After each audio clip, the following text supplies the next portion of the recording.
Hello, and welcome to episode 3 of Women of the Bible here at Sweet Sycamore. I'm Nicole, and I'm so glad that you are here. We're going through Mary Magdalene, Mary from Bethany, and Mary, the mother of Jesus, in short 10-minute devotions for 8 weeks. If you're joining me for the first time, welcome. Make sure and subscribe through YouTube or follow through podcast platforms to be notified of all the upcoming episodes. We just wrapped up Mary Magdalene, and in today's devotion, we are going to start with Mary from Bethany. We will go through her story chronologically throughout the next 2 devotions. Her story starts in Luke 10, verses 38 through 42, where it says, "As Jesus and the disciples continued on their way to Jerusalem, they came to a certain village where a woman named Martha welcomed him into her home. Her sister Mary sat at the Lord's feet, listening to what he taught.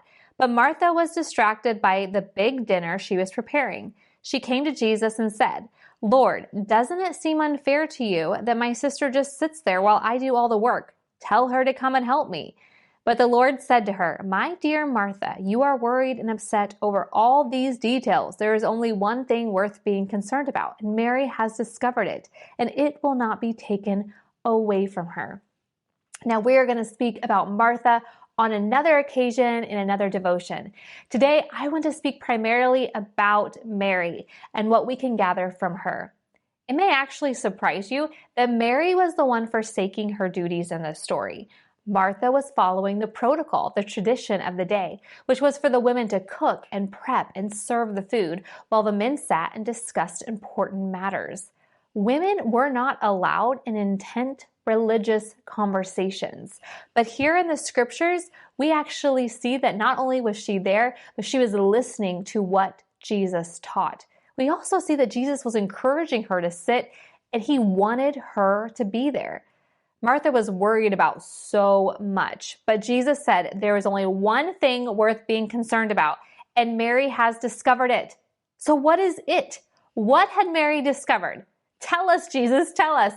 And that is it. That's where the story ends. So what was it? Honestly, I feel like we're sitting here in a season finale, like on the cliffhanger, wondering if it's going to be renewed for like a new season, because I just got to know. Well, the great news is she is actually picked up in a new season, and we will hear more about Mary. Actually, through these next devotions, when we dig into her life following the story, we're going to find out exactly what it is. But let's pause to take a practical lesson from Mary's life. When was the last time you spent time with Jesus? Not when all the dishes were done, the house was cleaned, you get completely ready, but when you actually put aside the things that will never go away and you spend time with Jesus. To be honest, I find myself really guilty of orchestrating my time with Jesus. I'm like this weird mix of Martha and Mary. I read this devotion, I study this chapter because, well, it's next on the list. I pray this prayer, I pray for these same 10 things or these same 5 people. I mark the check boxes off as I go through my time with Jesus. But one thing I've noticed about this story with Mary is she just sat and she allowed Jesus to actually orchestrate that time together. We dig into devotions and Bible studies and we glean from what God is telling others, but what is God telling you? I know, this seems like an oxymoron coming from the mouth of the girl who's like, watch my devotion, listen to this. Or maybe you shouldn't. I mean, here's what I'm truly saying. Devotions, Bible studies, journaling, they're all supposed to be supplements to you spending intimate time with Jesus. The task shouldn't take up the time. The stillness, the quiet, the listening, the reading the words of Jesus should take up majority of the time. Take time to figure out what Jesus is telling you today. What you do with Jesus will always be more important than what you do for Jesus. Well, we keep hearing about Mary from Bethany as her story continues in John 11, where it says this in verse 1. A man named Lazarus was sick. He lived in Bethany with his sisters, Mary and Martha. This is the Mary who later poured the expensive perfume on the Lord's feet and wiped them with her hair, a story we'll be coming to in our next devotion. Her brother Lazarus was very sick. So the 2 sisters sent a message to Jesus telling him, "Lord, your dear friend is very sick." But when Jesus heard about it, he said, "Lazarus' sickness will not end in death. No, it happened for the glory of God, so that the Son of God will receive glory from this." So although Jesus loved Martha, Mary, and Lazarus, he stayed where he was for the next 2 days. Finally, he said to his disciples, "Let's go back to Judea." It would be easy to think from the last story that Jesus had a favorite. But here it says, now Jesus loved Martha, Mary, and Lazarus. I want to just take a brief side note and let you know that Jesus doesn't have favorites. We are actually all equal in God's eyes.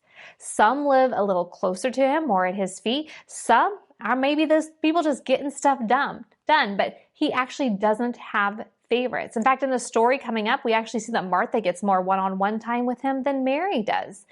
I'm trying to stay focused on Mary, but I want us all to know, for the doers of this world, for the Marthas of this world, that Jesus does not have favorites. My boys, they're always trying to figure out which one's my favorite. It sounds silly. They're both my favorite. They're my kids. But I do handle them both completely differently, and we walk through things differently with both of them. Isn't the same true as children of God in the way he works with us?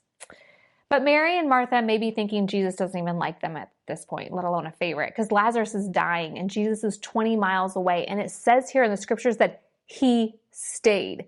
He could have left right away and got there in enough time, but he didn't.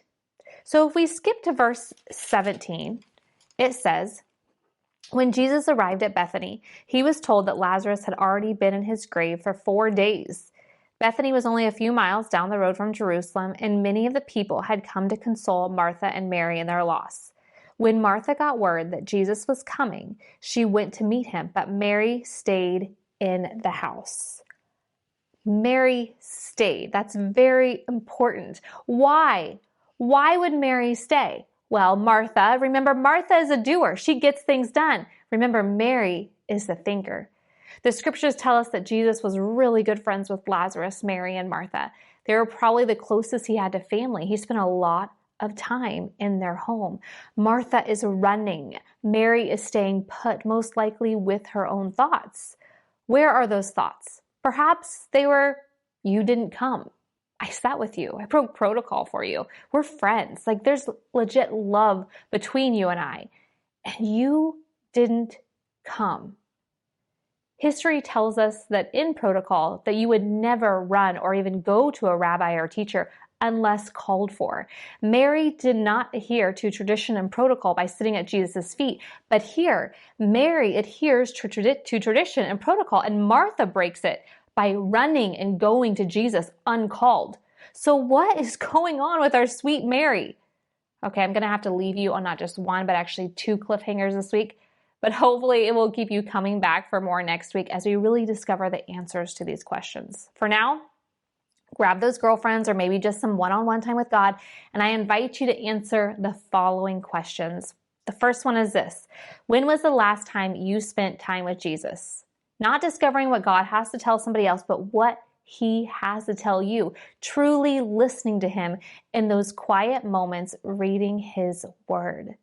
The second question is this: are you willing to break the protocol for Jesus? And I get it. We may be a little bit like Mary, and it depends on our mood. But for example, what if you have an urge to raise your hands in worship when no one else is doing it? What if you feel like God's telling you to get on your knees, but you know people will stare? Perhaps he'll lay on your heart to share Jesus with somebody who isn't even expecting it, or ask to pray for a random stranger in the grocery store who looks like they need some prayer. See, interesting, these 2 questions that I'm giving you, they're actually correlated, because the more you spend time with Jesus, not just doing things for Jesus, but spending time with him, the more he will call you out of the norm, perhaps even breaking some social protocols to help reach the lost. Now, we're going to return to Mary of Bethany next week. For now, thank you so much for joining me in today's devotion. If you want to be part of a community, join us on Instagram at Sweet Sycamore Devos. Now it's time to turn this off, and my prayer is that you have some meaningful one-on-one time with Jesus, just like Mary of Bethany.